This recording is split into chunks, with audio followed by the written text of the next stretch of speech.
Donut, Great. and Phil LaMarr. Well, hello. Have some fun because they're I don't think we know this guy. Well, as long as this is being recorded for us to post. That's right. All right, so I'll start this off. Hey, how you doing today? It's Ro, Big Gold Belt Media. Hi, Phil. Cordona, right?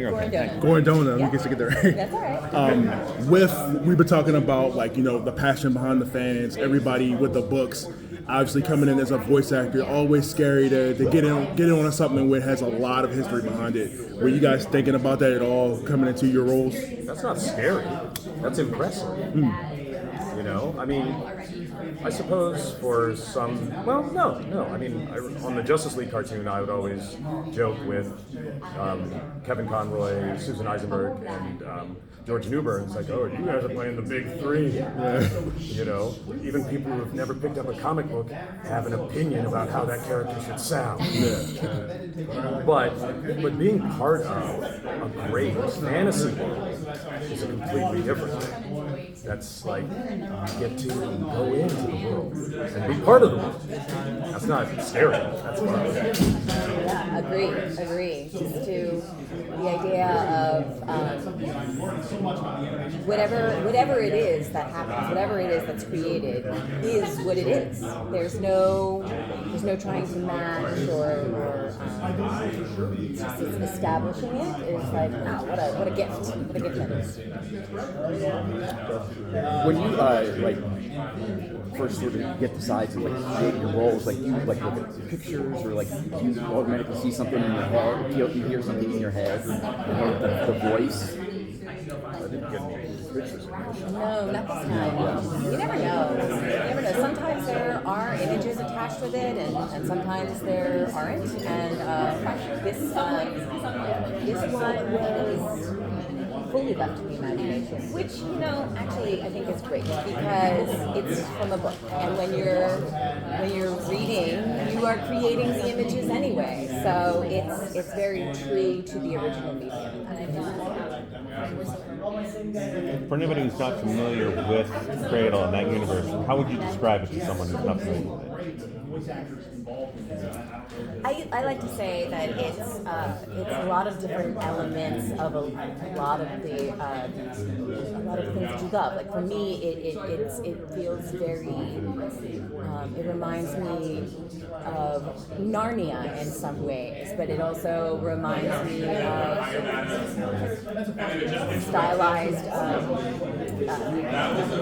There's something more contemporary. It feels very rooted and ancient and bold and brand new and exciting and undiscovered.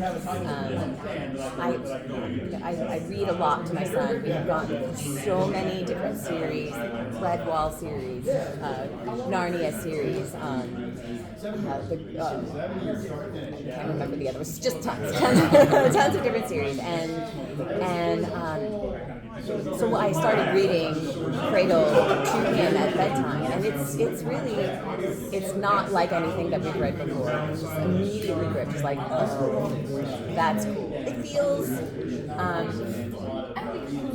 It feels approachable to a young adult audience, but one that respects its audience and respects the maturity, the ability of its audience to handle complex concepts.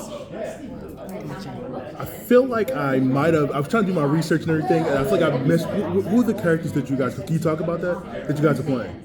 I play Cyrus, Pantheon, Wakelet. Okay. I am Elder Whisper.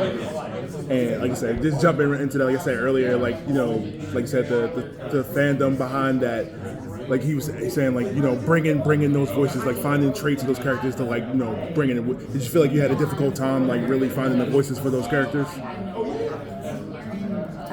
difficult time. No, a journey. Yes, it was. I'm thinking about like a dragon is but like ethereal. So I think I originally approached it as something kind of like more high pitched and lofty, and then it was like no, bring it down, make it more grounded. So then it was like rounded down. And I was like no, it's like something between, and add some canine elements to it. So it's like some snarls, and I love to do creature work. That's one of my favorite things. So I'm like yes, bring in the creatures. So like adding like snarls and growls in different places was yeah, we all did it together. We really did all do it together. So how did you guys prepare for the roles, your characters, and what kind of I guess, work went into developing the voice? Y'all want to take acting classes? You read the material and you find the perspective that touches you. It's like, what would I sound like if I was in this scenario? But then you collaborate with the creators and they give you more background to the character and you add that in. It's like, well, it's not how I would sound. How would someone age 70 sound who has magic powers? And so you just add levels and levels. How does your experience with Cradle compare to your other works like Samurai Jack? It's great. Well, in the old days, we got to record together. Nowadays, since pandemic, nobody records together. But working with great material gives you a good performance. You felt like with this particular project, it was like easy for you to catch on to. There was no fight to jump on this. Like as far as the material. Of course, you read everything. You guys know everything behind it. But did you feel like this was something like you felt like you had to pass, or this was something you had to jump on right away as soon as you got the opportunity? Auditioning is not like dating. You don't have to keep trying. Either when you audition, you connect, it's first date, and then you're engaged. Or if what you thought the character sounded like didn't match with what they thought the character sounded like, then you don't hear back from the audition. Right. But you also don't call them that. Hey, where are we going next? What would you guys say is the most enjoyable about the character development for you? We're so lucky that we get to play and just use our imagination, and it's I think it's whenever I'll even say we, because I think it's probably true for everyone. It's whenever we are doing our thing and then we have that moment and we realize, holy cow, this is really cool what I get to do. I'm doing the playground. I am a kid in the playground. I am playing make-believe, and that's what I am doing right now. What is like that's the most enjoyable part of any session. Trials and tribulations, like yes. When you're there doing the voice work and the creator is there, listening and watching you, is there any sort of intimidation factor? Like you don't want to screw anything up, you want to get things right for him, I mean, what's that like when he's there watching you? It's his baby. Well, it's not intimidation. It's you want it to click. You want to sound like the thought, because that's where the character came from in his head. You want that voice to fit in his head, to match together.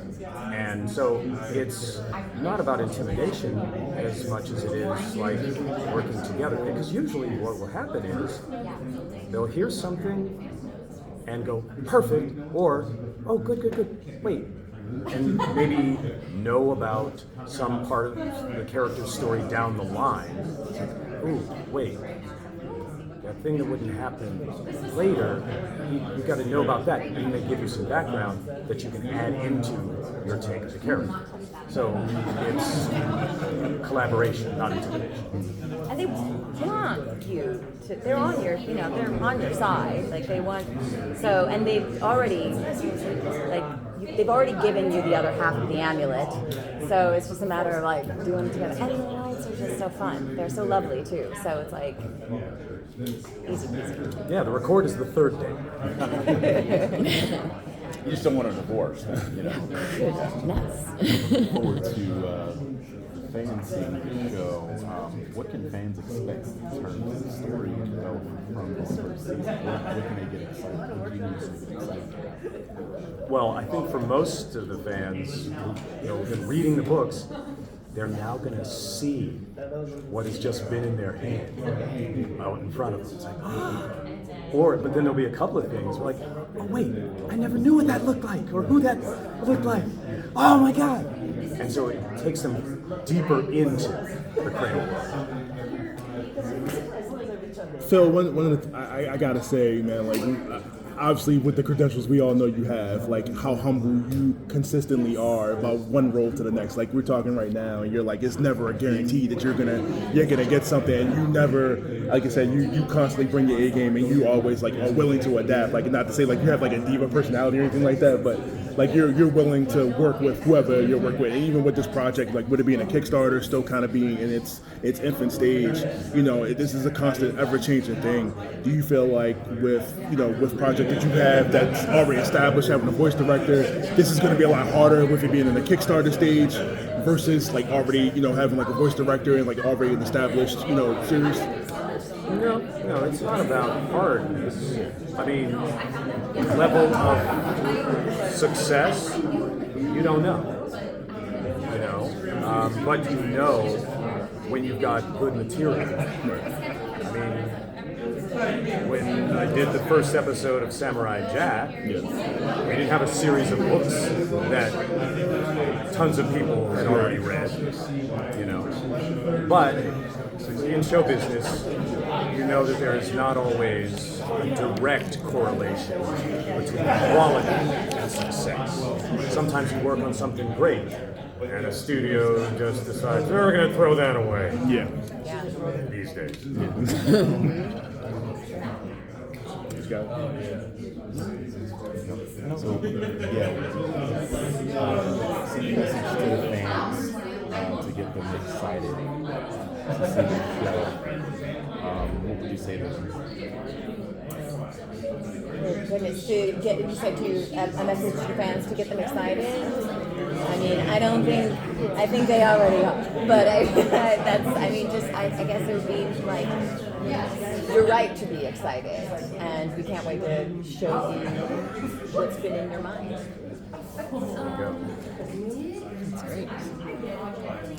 Well, I think that's all we have. I appreciate it. Thank you. Thank you so much.